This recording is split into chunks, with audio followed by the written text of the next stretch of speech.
É muito bom quando a gente tá ouvindo uma música, lendo um texto, vendo alguma publicação em outro idioma e a gente entende tudo. Mas infelizmente nem sempre é assim. Agora mesmo eu estava ouvindo uma música de uma banda que eu gosto muito e de repente eu ouvi uma palavra que eu não estava conseguindo entender muito bem em que tempo verbal ela estava. Quando el verano se volvió no invierno. Que tempo verbal é esse? A gente vai ver um pouquinho agora sobre o pretérito indefinido em espanhol.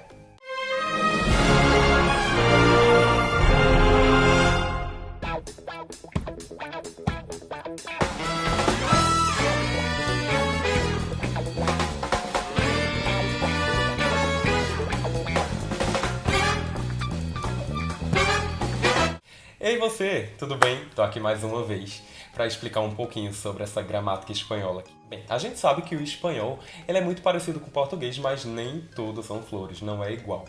O tempo verbal que a gente vai falar agora é el pretérito indefinido. Pretérito indefinido, mas como assim?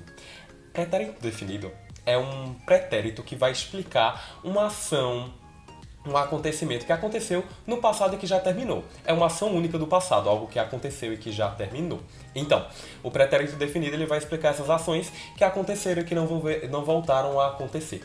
Então, volver é o verbo que foi utilizado. Volver é o verbo voltar, tá? E no passado indefinido, no pretérito indefinido do espanhol, essa palavra se tornou volvió.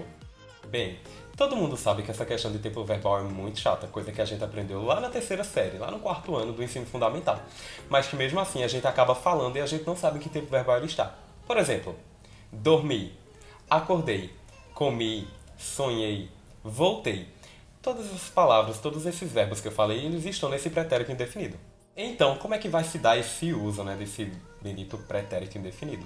Vamos observar duas frases que eu vou falar aqui para vocês.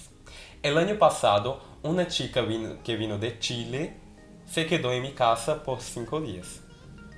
Bom, essa frase que eu falei para vocês, essas duas palavrinhas, vino e quedó, são, que na verdade é o verbo vir e ficar, eles estão nesse pretérito definido. Teve uma expressão temporal que eu utilizei aí que vai definir muito mais ainda essa questão desse pretérito indefinido, que é o ano passado, el año passado. Então, o ano passado já foi um ano que passou, ou seja, já aconteceu. Ele não vai voltar a acontecer mais, algo que já acabou.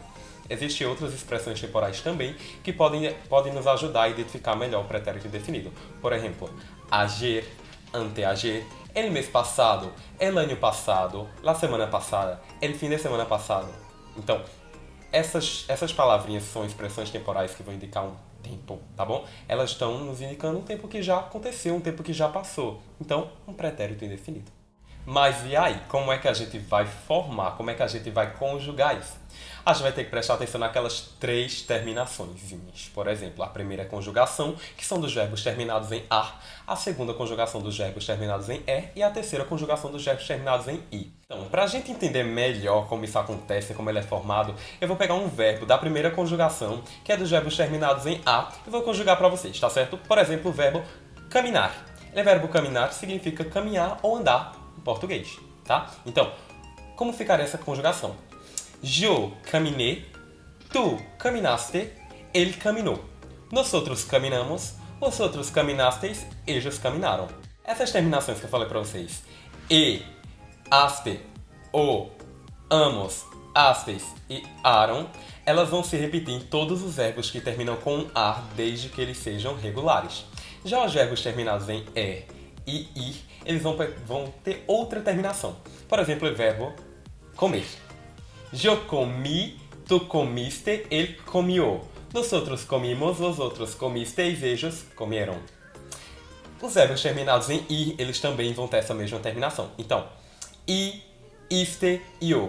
Imos, isteis, ieron. Os verbos da segunda e terceira conjugação e ir, eles vão ser sempre com essa terminação, desde que eles sejam regulares. Mas nem sempre vai ser assim. A gente vai ter, por exemplo, os verbos irregulares. Os verbos irregulares, eles não vão pertencer a essa conjugação. Mas como é, Guilherme, que eu vou saber se um verbo é regular ou não?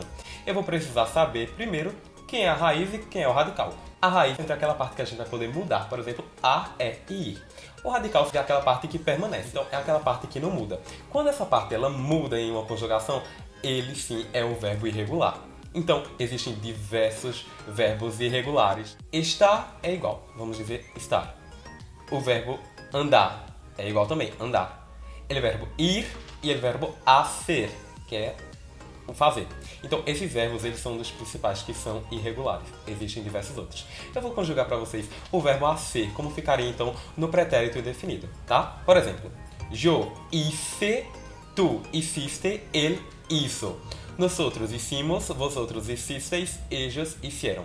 Observe que o verbo hacer, ele é apenas com a letra H, A, C, E, R. Quando eu conjuguei ele, eu mudei, por exemplo, yo hice. Então eu troquei o primeiro E por um I. Então ele já se tornou irregular.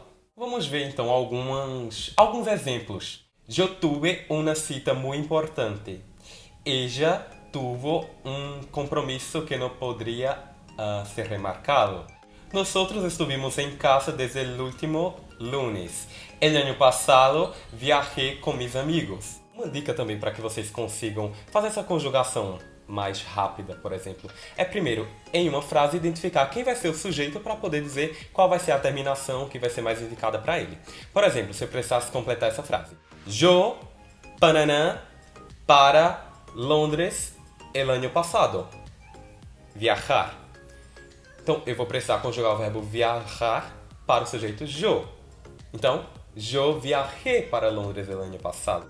Não, eu não viajei, mas eu queria ter viajado, né? Quem sabe no próximo ano. Então isso aí já é outro tempo verbal que é o futuro. Identifiquem primeiro quem é o sujeito para vocês poderem fazer a conjugação do verbo. Para que fique um tantinho mais claro e de uma forma um pouquinho diferente, eu vou deixar para vocês aqui do lado uma imagem de uma tirinha, tá bem? De um gatinho que se chama Gaturro, que ele diz o seguinte, justamente no pretérito indefinido. Já me enamoré. Já me rechazaram. Já viajé. Já estudié. Já reprobé. Já me animé, já me surpreendi, já me aburri, já ruguei, já descansei, já perdonei, já errei, já festejei e todavia me quedam 6 vidas mais. Então, para vocês praticarem um pouquinho o pretérito indefinido, que é aquele pretérito, né, que a gente vai falar de ações que aconteceram no passado e que já terminaram, ou seja, ações únicas do passado, tá? Então, para vocês tentarem utilizá-lo de uma maneira mais diferente e perceber justamente quando a gente fala na língua portuguesa mesmo, quando é o tempo verbal que a gente está utilizando em determinada frase, tá bem? Então, espero que tenham gostado, espero que tenham aprendido um pouquinho, espero que tenham somado assim um pouquinho do conhecimento de vocês, espero que fiquem bem. E espero que eu possa trazer mais outras dicas para vocês. Então, eu vou deixar para vocês também o link aqui da música que eu estava ouvindo, tá bom? Até a próxima, tchau!